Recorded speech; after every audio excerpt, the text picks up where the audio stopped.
nós subimos para o nosso deserto e eu fui para o andar de cima da casa que nós estávamos, e naquele momento Deus moveu o meu coração para que eu escrevesse todo aquele incômodo que estava sendo gerado no meu coração desse paradoxo entre morte, vida, lágrima e alegria.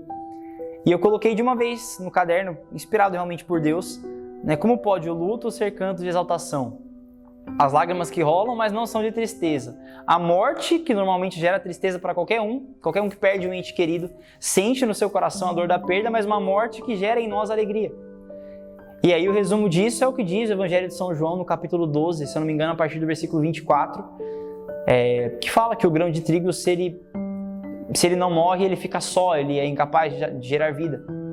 Ao contrário, se o grão de trigo morre, ele sim é capaz de germinar, é capaz de gerar vida. E a resposta foi a conclusão antes do pré-refrão, que para o trigo nascer, tem que morrer o grão.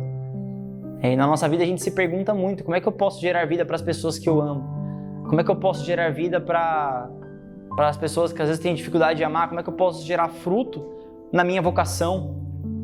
Como é que eu posso gerar fruto espiritual na minha vida com Deus, no meu apostolado, na minha evangelização?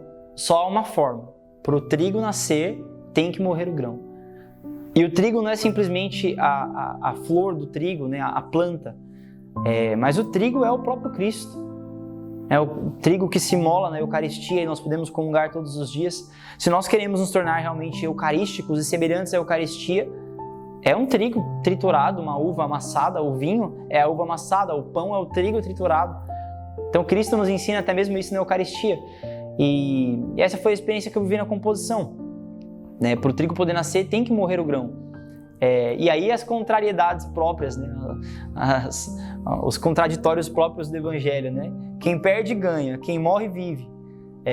Deus que escolhe os loucos e confunde os sábios para anunciar o seu reino. Então o Evangelho é totalmente paradoxal. Se a gente se depara com o nosso chamado, com aquilo que Cristo quer de nós, a gente se depara com uma realidade onde aquele que não merecia é chamado por um mérito que não é dele. Aquele que é pecador é chamado por uma vida de santidade. Aquele que talvez foi tido como sem capacidade por todo mundo, é aquele que é chamado para anunciar. O Evangelho é sempre assim. A Madalena, que era uma mulher de má vida, se torna testemunha da ressurreição. O perseguidor de cristão, Saulo, se torna o maior evangelizador dos gentios, Paulo. Então não é de se estranhar que conosco seja da mesma forma. Que a nossa vida cheia de imperfeições, de fraquezas, de misérias, ainda assim Cristo a ponte fala, é você que eu quero para anunciar o meu reino, para o meu chamado. E você talvez fale, mas eu sou pequeno, eu sou como Jeremias, sou apenas uma criança.